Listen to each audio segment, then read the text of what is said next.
En este horario vamos a empezar. El día de hoy vamos a hablar de gases arteriales, ¿ya?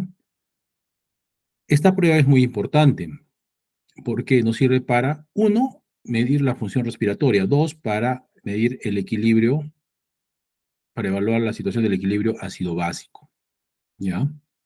Entonces, es una prueba invasiva porque tenemos que tomar muestra de la arteria. ¿Y quién toma la muestra? Generalmente la toma el médico, o sea, la van a tomar ustedes, ¿ya? La van a tomar ustedes. ¿Qué arterias se utilizan? La más usual, como estamos viendo en la imagen ahí, es la arteria radial, pero puede ser también de la arteria mediana, o sea, la flexura del codo, o de la arteria inguinal, ¿no? Entonces, la gasometría arterial es una técnica de monitorización respiratoria invasiva que nos va a permitir, en una muestra de sangre arterial, por ejemplo, determinar la presión parcial de oxígeno, la presión parcial de dióxido de carbono. También nos sirve para evaluar el estado del equilibrio ácido-base. Nos sirve también para evaluar la situación de la función respiratoria y también para ver cómo está yendo la efectividad de la oxigenoterapia, ¿no? Entonces, básicamente es esto. Como les decía, la arteria más utilizada por su disponibilidad, por su accesibilidad y por su cercanía es la arteria radial. Entonces yo, por ejemplo, en este momento los invito a ustedes a tomarse el pulso radial o palpar la arteria radial, ¿no? Los que son diestros con la mano izquierda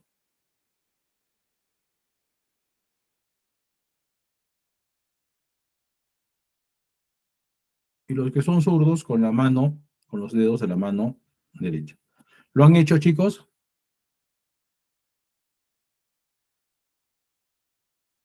Ya, muy bien. Entonces de ahí vamos a tomar la muestra. Pero en el caso de la arteria radial, como lleva circulación terminal, es conveniente hacer la maniobra o el test de Allen. ¿Y en qué se fundamenta este? ¿No? Que con los dedos medio índice de cada mano vamos a, por ejemplo, en este caso estamos viendo en la imagen, vamos a intervenir en el miembro superior derecho del paciente, ¿no? Entonces, con nuestro dedo índice y medio de la mano izquierda vamos a palpar la arteria radial y de la mano derecha la arteria cubital. Por ambas arterias va a circular, va a discurrir sangre arterial, pero esta es terminal, ¿no es cierto? Que va a irrigar la mano y los dedos. Entonces, una vez localizados, le vamos a ir al paciente que haga puño, ¿no? Que apriete su... Y nosotros al mismo tiempo vamos a presionar sobre las arterias, ¿no? Vamos a hacer presión sobre las arterias. ¿Con qué finalidad? De ocluir el paso de la sangre. ¿Cómo vamos a verificar que está sucediendo esto? Porque le vamos a ir al paciente que abra su mano, abra la palma de la mano y vamos a ver que la palma está pálida. Y posterior a esto vamos a liberar los dedos de o lo que están ocluyendo la arteria cubital, ¿no? Entonces, como estamos viendo, al liberar, ¿qué va a pasar? Si hay buena circulación colateral, ¿qué va a pasar? Otra vez la palma de la mano y los dedos se van a tornar de color rojizo, como lo estamos viendo en la imagen, ¿ya? ¿Esto para qué nos va a servir? Porque cuando nosotros, digamos, intervenimos en la arteria radial, la que todavía estamos viendo ahí que están apretándose los dedos, la tercera imagen o la de más abajo, si nosotros generáramos algún daño, etcétera, entonces tenemos la certeza de que a través de la circulación colateral que proviene de la arteria cubital no va a haber ningún problema, ¿no? Entonces, una vez hecho esto, ya tenemos el sitio donde obtener la muestra. Para obtener la muestra, nosotros utilizamos estas jeringas, ¿no? Estas jeringas que ya normalmente vienen preparadas comercialmente. Ya estas jeringas tienen un anticoagulante, ¿no? que es de heparina.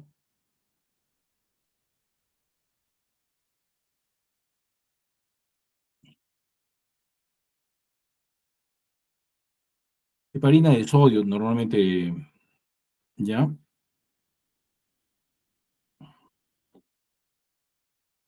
Entonces, estas jeringas vienen en presentación pediátrica de 1 centímetro y presentación de adulto de 3 centímetros. Pero a la par, estamos viendo que hay otros elementos ahí, ¿no es cierto? Una tapa verde, en este caso, un tapón de goma de color celeste y el capuchón o la tapa usual de la aguja. ¿Qué función cumplen estos elementos? Estos elementos van a cumplir la función de ¿qué? De que una vez obtenemos que hemos obtenido la muestra, vamos a ocluir el ingreso de aire atmosférico que contiene oxígeno, ¿no? Para que no nos altere el contenido de los gases en la muestra de sangre arterial. Entonces, una vez retirada, vamos a,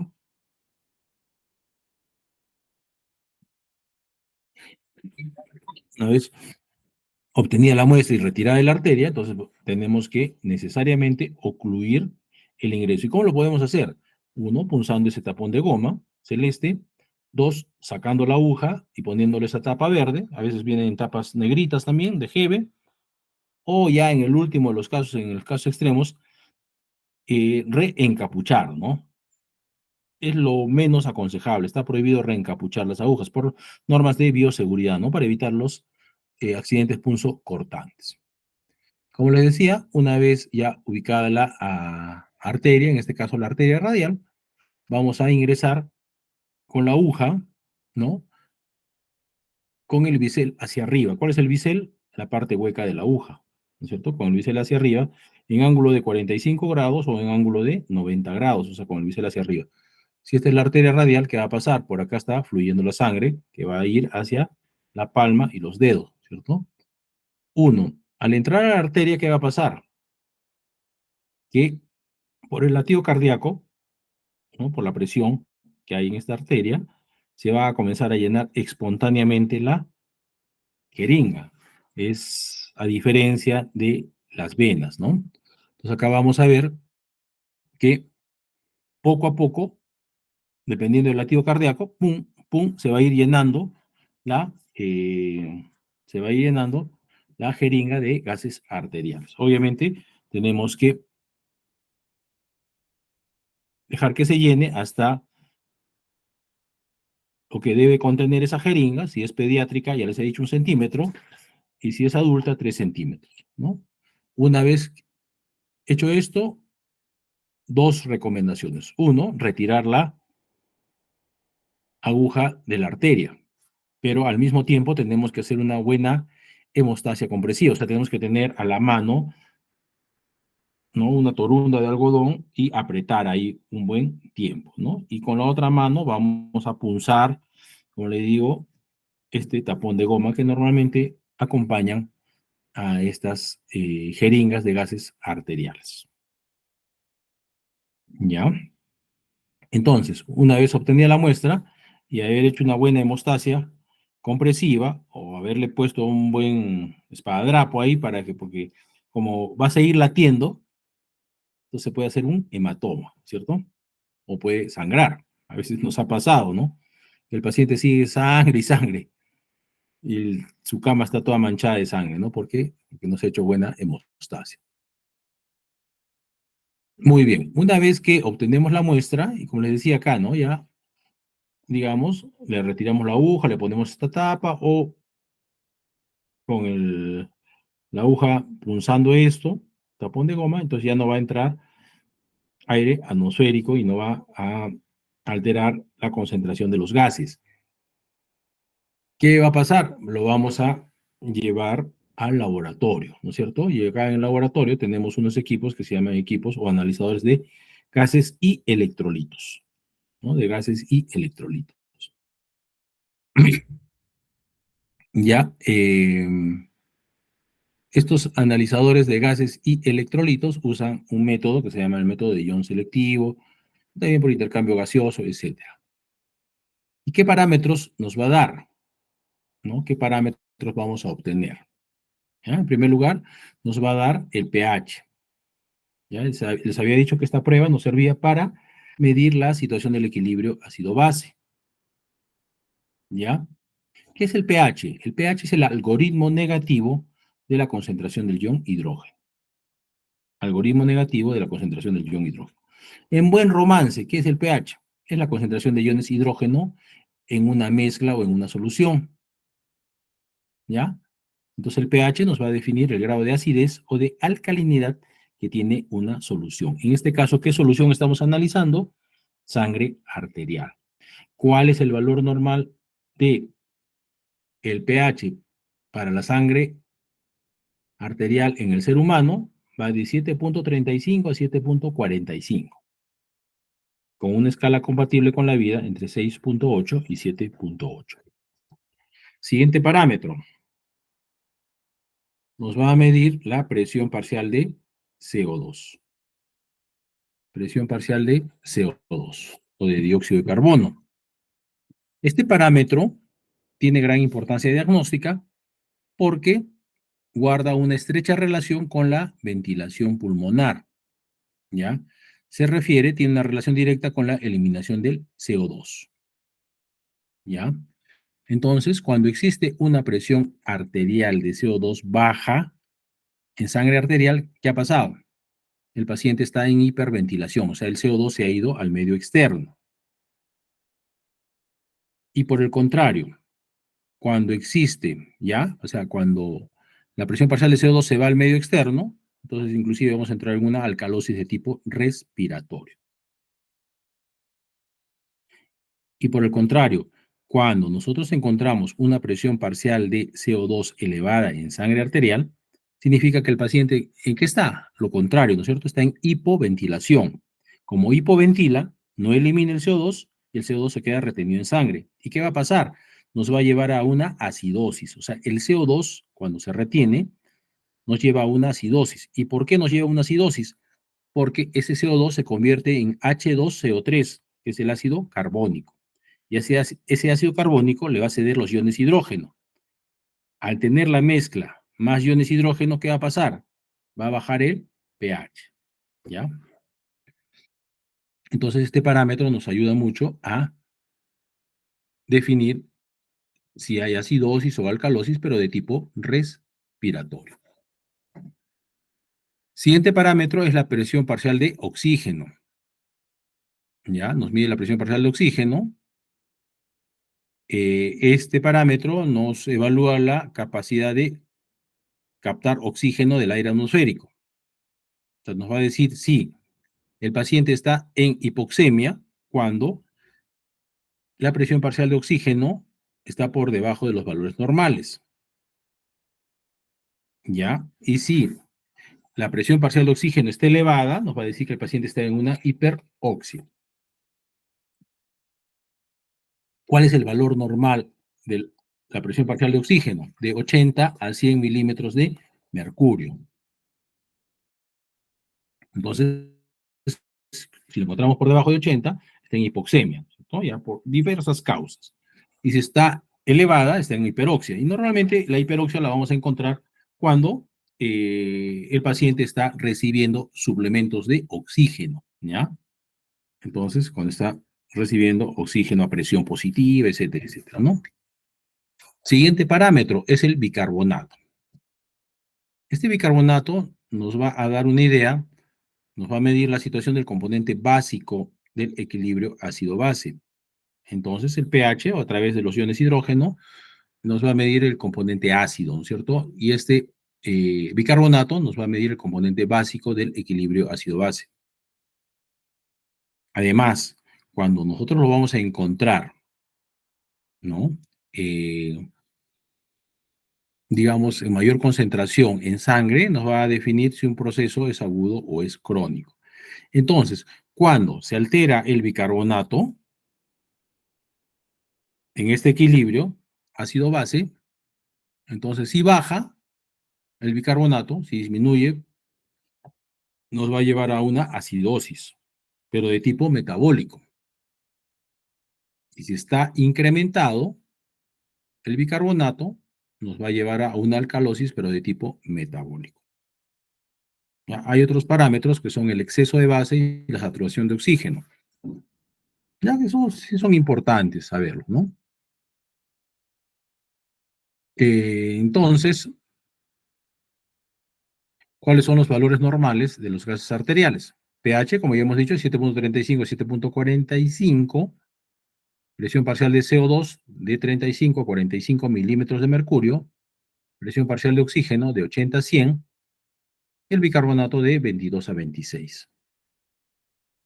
¿Ya? Entonces ya les he dicho que cuando baja la presión parcial de oxígeno, entramos en una alcalosis de tipo respiratorio. O sea, cuando se altera el CO2, el problema es respiratorio. Y cuando se altera el bicarbonato, el problema es metabólico. Así de simple.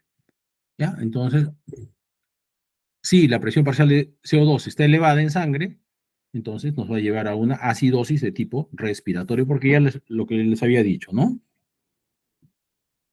¿Ya? Y el bicarbonato nos va a generar problemas metabólicos. Si está bajo, acidosis metabólica. Si está alto, alcalosis metabólica. También podríamos medir los gases en sangre venosa, ¿no? Acá les comento los valores, ¿no? El pH 7.35, 7.43, o sea, va por ahí. La presión venosa de CO2 obviamente es mayor, ¿ya? De 40 a 52 milímetros. La presión venosa de oxígeno va a ser menor que la arterial, ¿no? Y el bicarbonato sí, más bien se mantiene igual. Siguiente parámetro,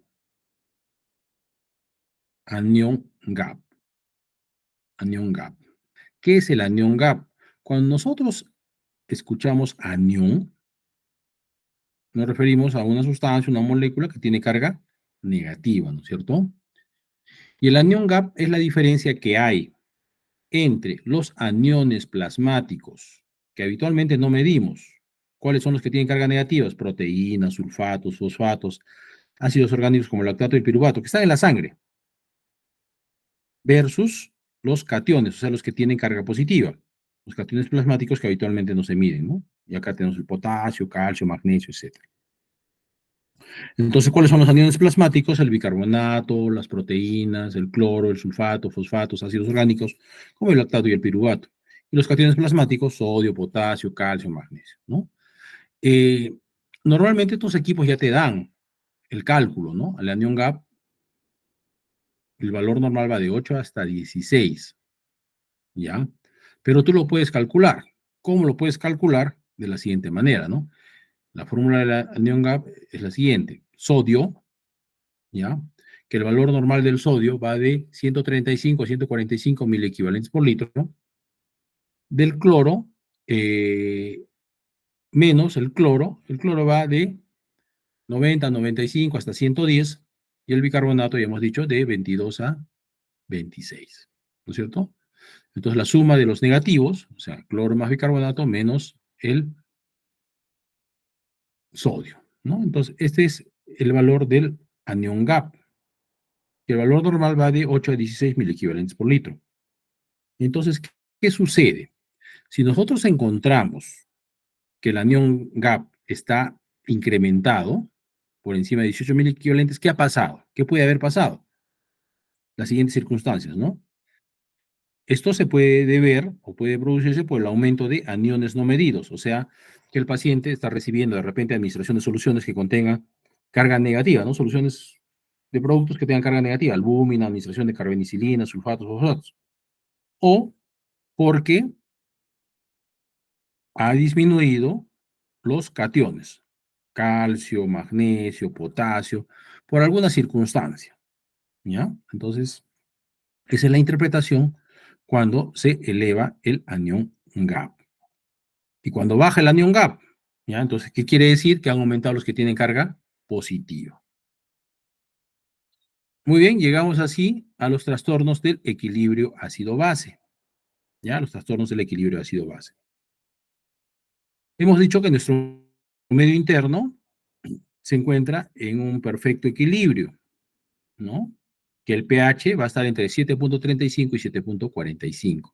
y hemos comentado ciertos valores, ¿no es cierto? Que la presión parcial de CO2 tiene que estar entre 35 y 45, que el bicarbonato tiene que estar entre 22 y 26, ¿no es cierto? Entonces, cuando se altera uno de estos, va a sobrevenir los trastornos del equilibrio ácido-base, ¿ya?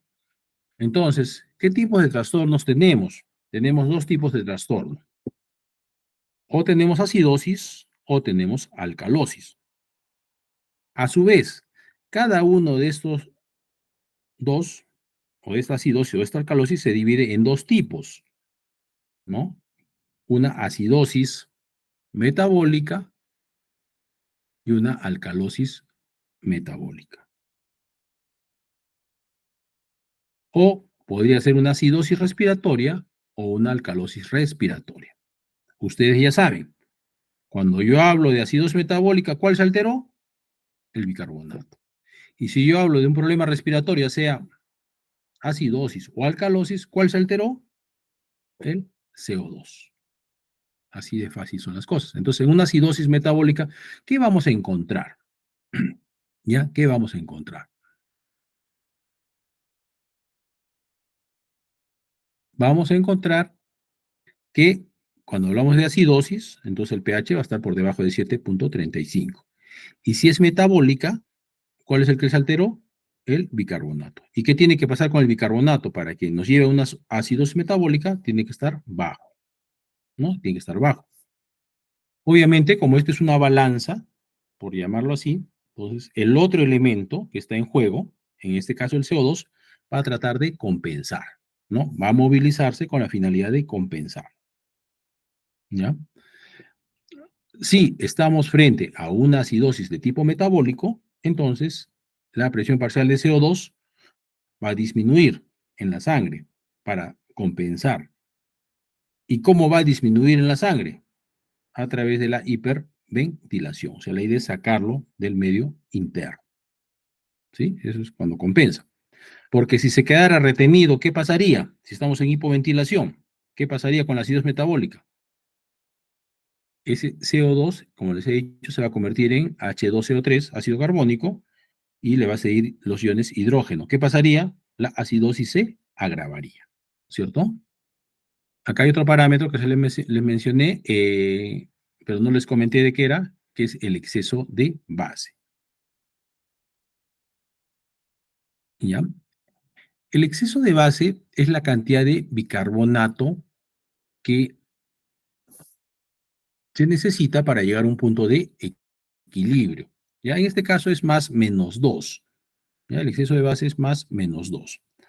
Entonces, si el bicarbonato está bajo, ¿ya? Si el bicarbonato está bajo, el exceso de base entonces va a estar bajo también, ¿cierto?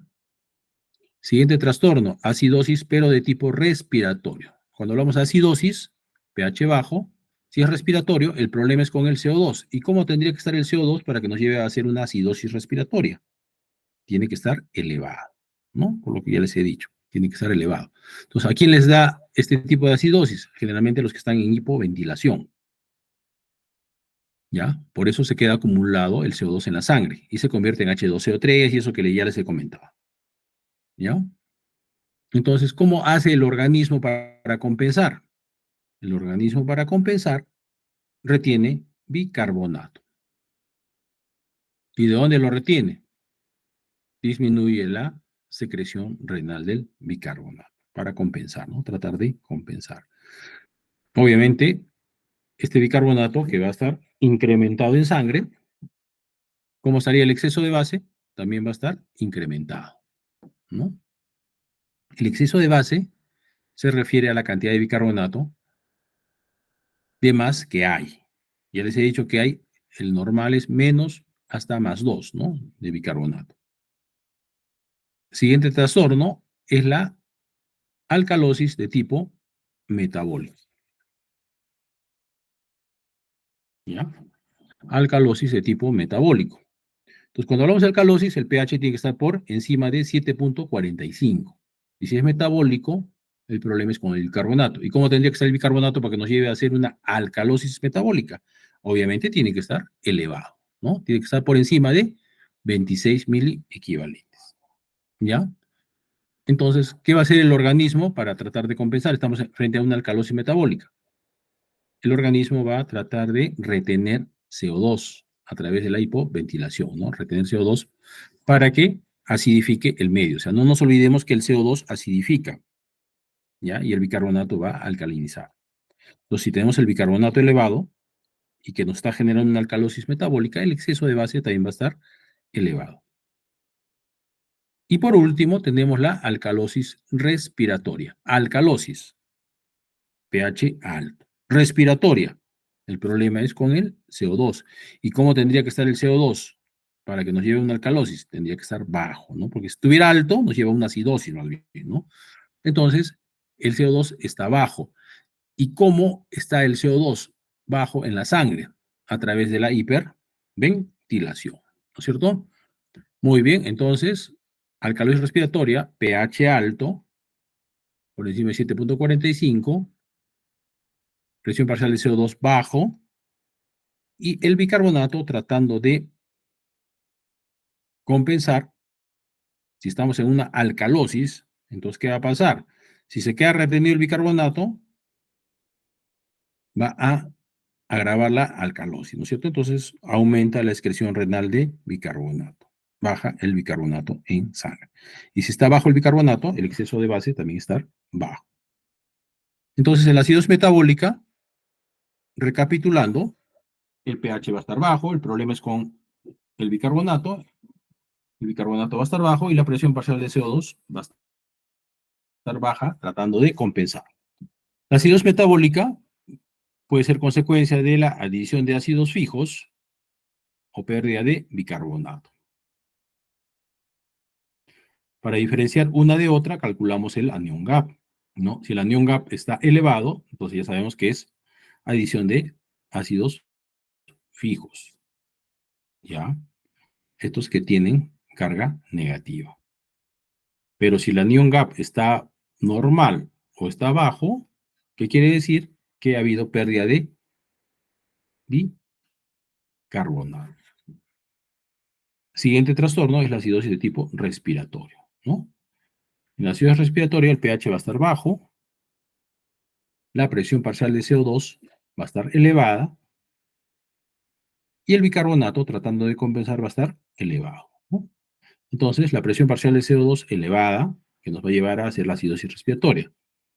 ¿Cómo se va a dar esta situación? Esto va a ocurrir por insuficiente eliminación del CO2 por parte de los pulmones. O sea, lo vamos a ver en los casos que haya hipoventilación pulmonar.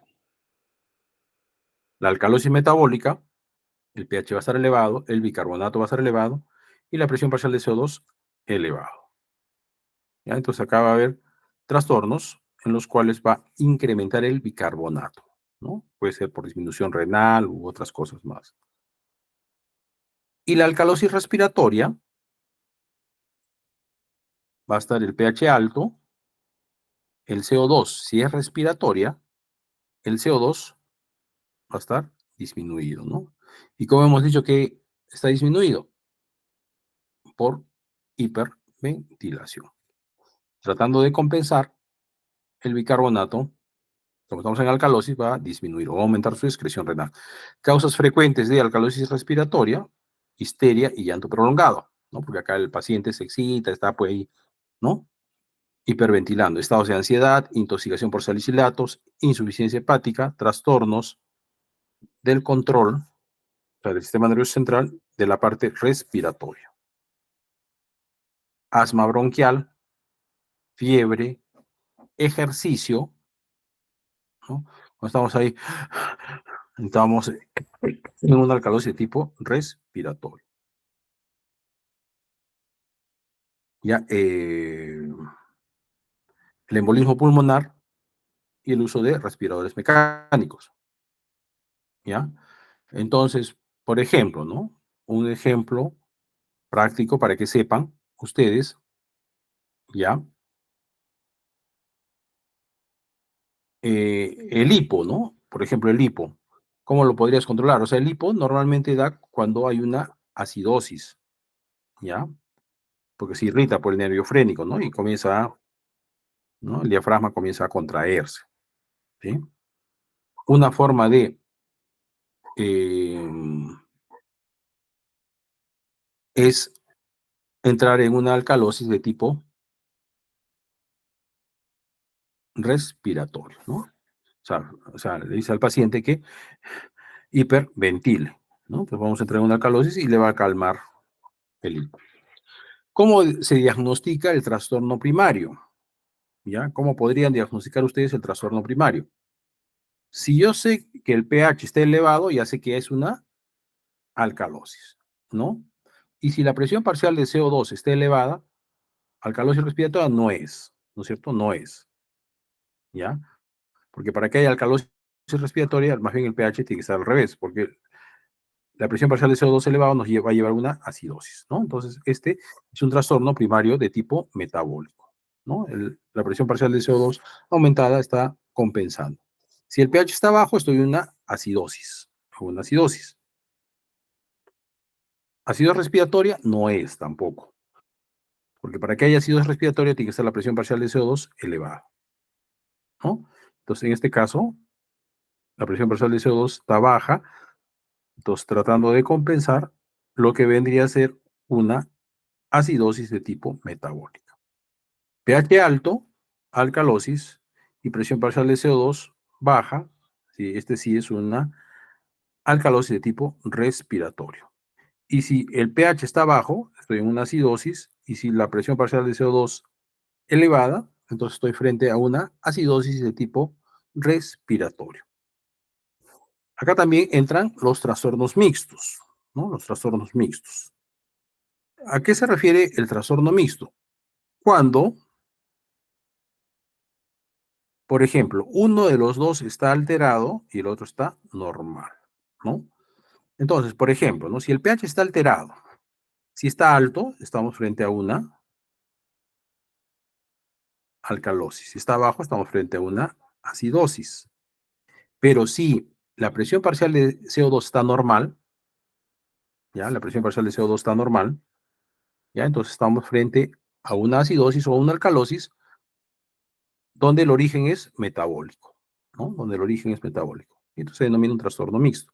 Y por el contrario, si el pH está normal, pero vamos a encontrar la presión parcial de CO2 elevada, sería una acidosis, o baja sería una alcalosis, ¿no es cierto? Y también se denomina un trastorno mixto. Acá vamos a hacer unos casitos y les pedí su ayuda, ¿ya? Para que no sea muy monótona la clase. Ya, ahora vamos a entrar en la aplicación. Por ejemplo, miren ustedes, paciente varón de 42 años que acude al hospital por presentar un cuadro clínico de 2 días de evolución, caracterizado por diarreas líquidas, 7 cámaras por día, ¿no? 7 cámaras por día. Está 2 días ahí con diarrea líquida. Al examen físico, el paciente ingresa con evidentes signos de deshidratación. ¿Cuáles son los signos de deshidratación? La piel seca, mucosas secas, ojos hundidos, ya esas cosas que ustedes ya saben. Como les decía, toda diarrea aguda hay que pensar en un problema infeccioso, ¿no? Entonces le hacen su examen de heces y no encuentran productos patológicos, o sea, vale decir, ¿no? Leucocitos aumentados, de repente hematíes aumentados, para pensar en una disentería. Eh, ¿Qué más? Podría ser, ¿no? La presencia de trofosoritos, de huevos, qué sé yo, pues, ¿no? Ya, no hay. No hay. El examen es normal. Es su prueba de gases arteriales y miren ustedes, ¿ya? Vamos a empezar con Michelle. Las damas primero. pH 7.2. Lo normal es de 7.35 a 7.45. ¿Qué es eso?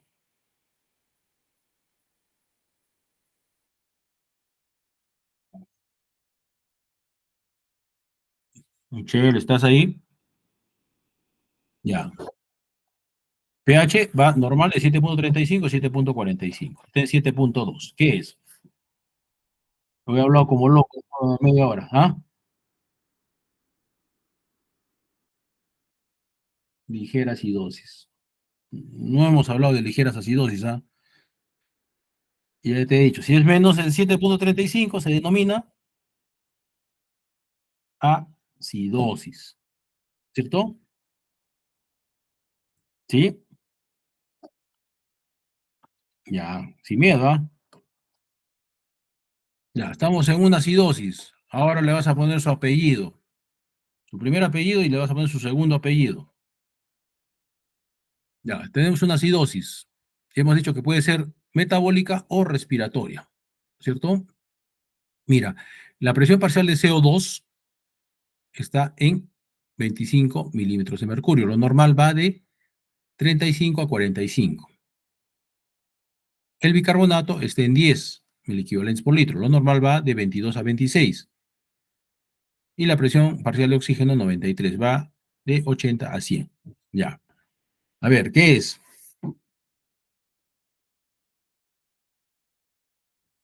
Tu 20 de la rotación lo estás bajando, ¿ah? A ver,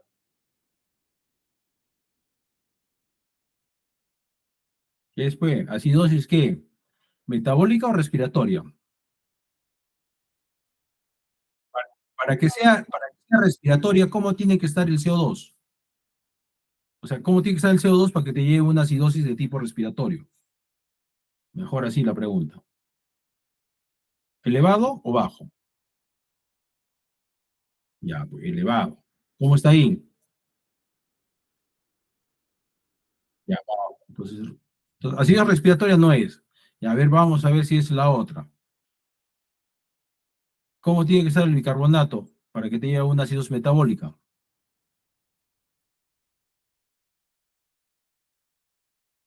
Ya, el valor normal es de 22 a 26. ¿Cuánto está ahí?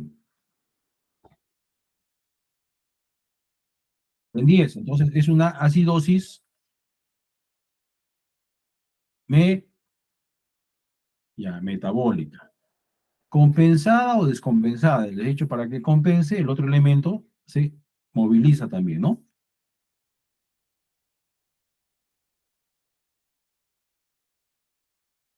El valor de la presión parcial de CO2 es de 35 a 45.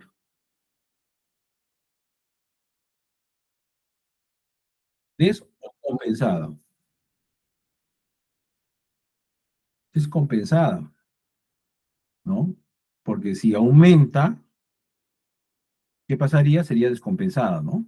O sea, ¿para qué baja? Para disminuir ese CO2 que se puede convertir en H2CO3, un ácido carbónico. ¿Ya? Entonces el diagnóstico de este es una acidosis metabólica compensada.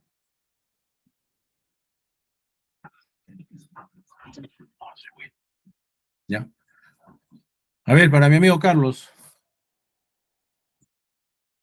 mujer de 20 años que viene por presentar un cuadro clínico caracterizado por mialgias, dolores musculares, debilidad muscular generalizada, calambres en miembros inferiores y espasmos carpopedales, ¿no? Le pedían su prueba de gases y electrolitos.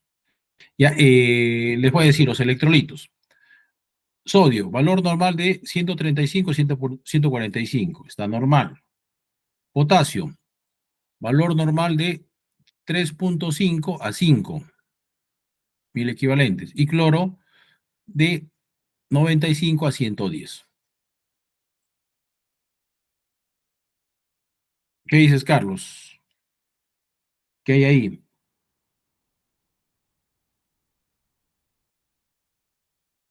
¿Hay algún valor alterado de acuerdo a lo que yo te he dicho? ¿Puede repetir del potasio, doctor? Están durmiendo, creo. Ni yo que me he levantado a 4 de la mañana y hasta ahorita no paro. Eh, Sodio, 135 a 145. Potasio, 3,5 a 5. Y cloro, de 95 a 110.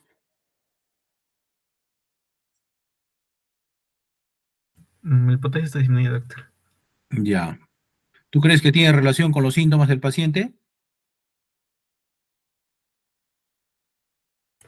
La polaridad y calambres, sí, tiene relación en serio Ya, del sí, ¿no es potasio. cierto? Ya. La creatinina, ustedes ya saben, la urea ya saben, El calcio, bueno, de 8.5 a 10.5 está normal. La creatina está normal, la urea también, porque ya lo hemos hecho. El fósforo también, de 2.5 a 4.5. Ya. Gases arteriales, pH 7.6, normal, de 7.35 a 7.45. ¿Qué es eso? Es alcalosis, doctor. Alcalosis, ya. Bicarbonato, de 22 a 26. La presión parcial de CO2, 46 milímetros, va de 35 a 45. ¿Qué tipo de alcalosis es?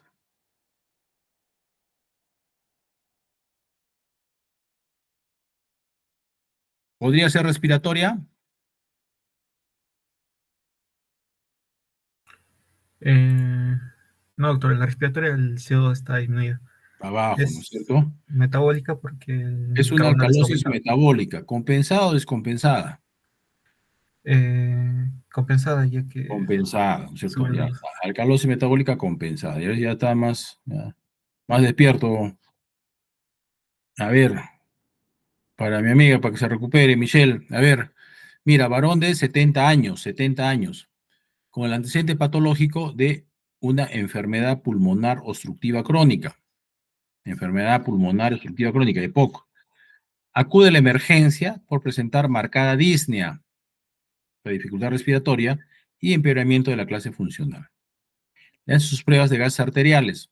pH 7.24, normal de 7.35 a 7.45. Ahora sí ya tienes que responder bien, ¿ah?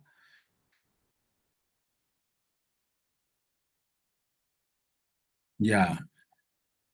Mira, la presión parcial de CO2, 35 a 45.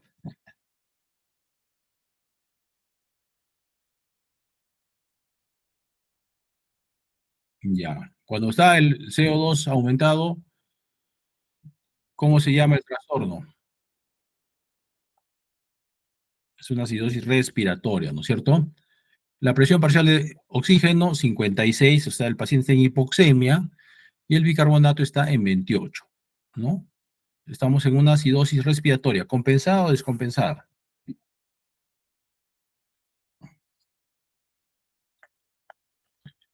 ¿Está compensando o no está compensando?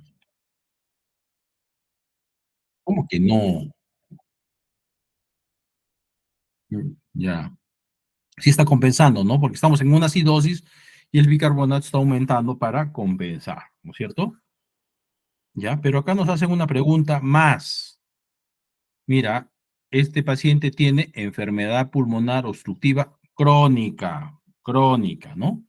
Entonces nos hacen una pregunta. ¿Este evento es agudo o es crónico?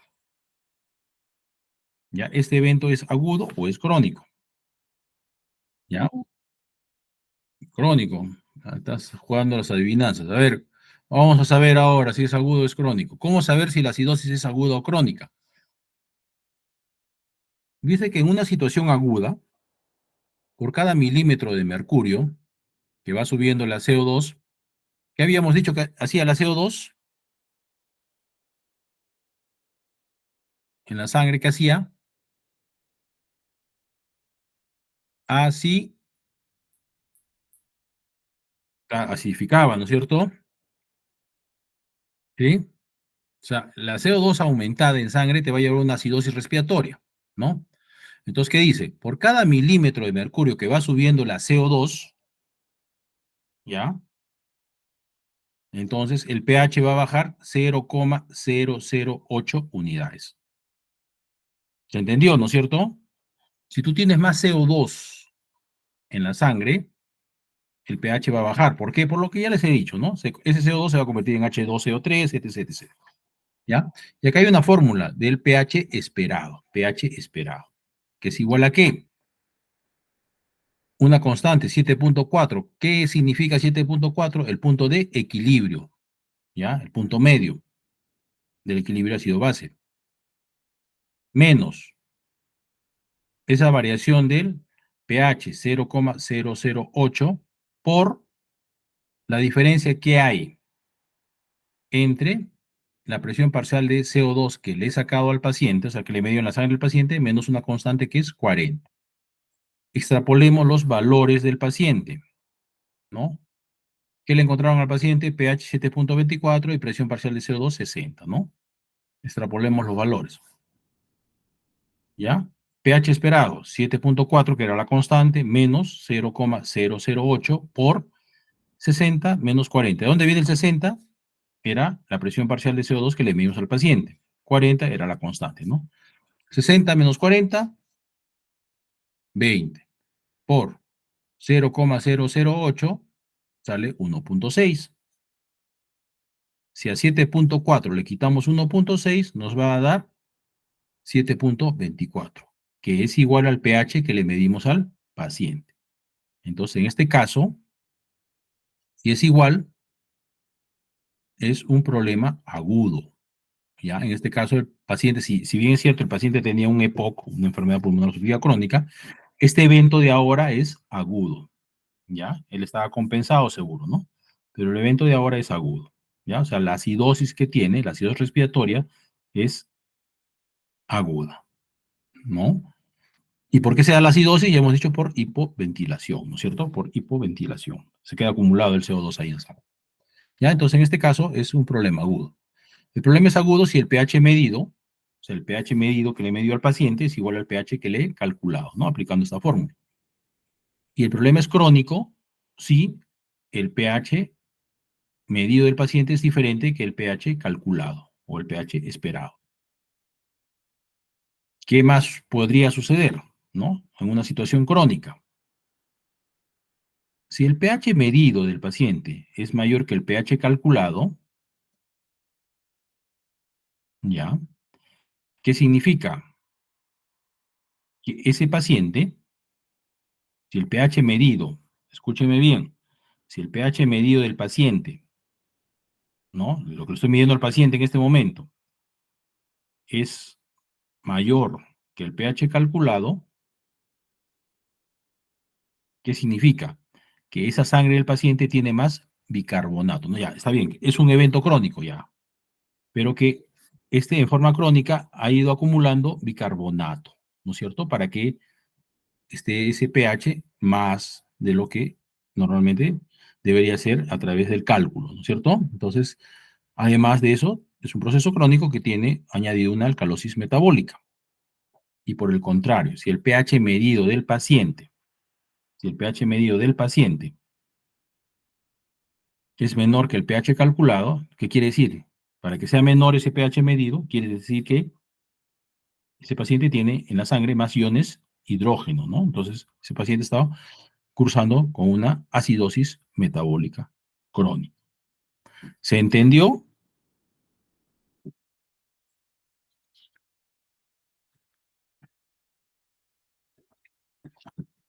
¿Se entendió o no Mm, se entendió? sí, doctor. Ya, sí, ya, perfecto. Ya por lo menos ya uno entendió ya. Ya me puedo ir a dormir tranquilo. Ya, entonces en este caso, ¿cuál sería el diagnóstico del caso de eh, Michelle? Entonces era una acidosis respiratoria compensada aguda, ¿no es cierto? Compensada aguda, ¿sí? Porque el pH medido era igual que el pH calculado, ¿ya? Y este casito, a ver, para Carlos, ya el último. Paciente, mujer de 19 años, que va a la emergencia por presentar un cuadro clínico de 20 minutos de evolución, caracterizado por taquipnia. ¿Qué es la taquipnia? Aumento de la frecuencia respiratoria, temblor, parestesias en cara y en miembros superiores, y dice, como dato contributorio, tuvo una pelea con su novio, ¿no? Se peleó con su novio y le entró una histeria, ya. Le hacen su prueba de gases arteriales y encuentran pH 7.64 Alcalosis. y ya. La presión parcial de CO2, 20. Lo normal va de 35 a 45. Está disminuido. Ya, ¿qué es pues? El bicarbonato está en 20, también es de 22 a 26. ¿Sería una alcalosis metabólica? Sería una respiratoria. Una respiratoria, efectivamente, ¿no es cierto? Es una alcalosis respiratoria compensada, ¿ya? Y si nos dicen aguda o crónica, ¿qué dirías tú?